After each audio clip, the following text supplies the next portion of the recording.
Kelly Slemp, licensed and certified speech language pathologist, and welcome back to my channel. I've had a lot of parent questions and requests for this video on the T and D sound. And a lot of questions are, what age should my child be correctly producing the T and D sound? So typically developing sounds start with M, P, and B, and I have that video right up here. And then it's usually followed by the H sound, like, and then the W sound, like w, as in wee, like that. And then after those sounds, we usually hear the T and D sounds. And those are our speech therapy hand cues for T and D. And a lot of times the T with the touch cue just reminds kiddos with that visual to touch the tongue to the top of the mouth, right behind those teeth. And so I have my little friend alligator here. I'm just going to show you. And if you have any type of toy that has a mouth, I would recommend using that, even a stuffed animal bear. And you could show them right here that their tongue goes right behind those teeth. You could put some peanut butter or something slimy and have them lick it off and do a couple of oral motor exercises as well in order to increase that oral motor strength and coordination.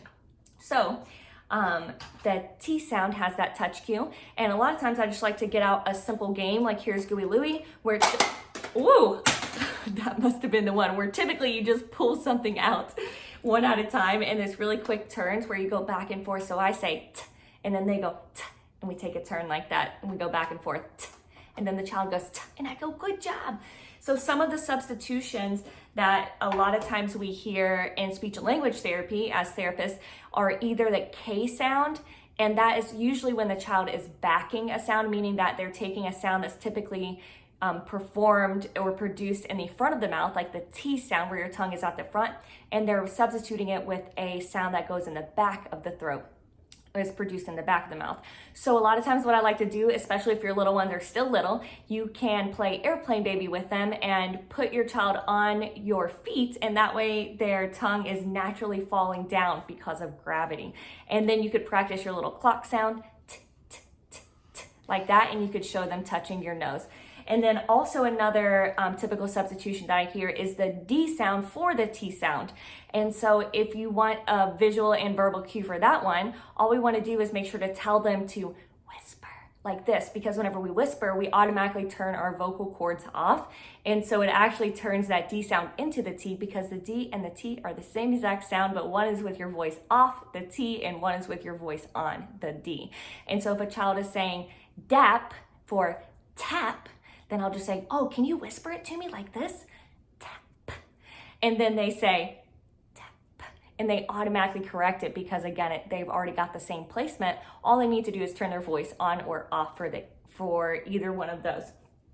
Okay, so one more tip that I can tell you as parents is, if you're working on the D sound, remember to start in the initial position of the word before you move on to the D in the final position of the word, like mad. And then also pair it with another consonant for that C word that is another voice on sound, like mad. And I can feel my vocal cords vibrating. I'll say, oh, it tickles. Was that sound on or sound off? Oh, it was on? Okay, that's mad with the D sound, right? And then the opposite is true for the T sound, meaning that you're gonna pair that sound with another consonant sound that also is your voice off, like hot. And you could whisper that whole thing and your vocal cords will not vibrate. Hot, oh, hot, like that. And so that is how I usually teach the T and the D sound, using the visual cues, those verbal cues, and also pairing them with like-sounded consonants in order to help amp up those skills.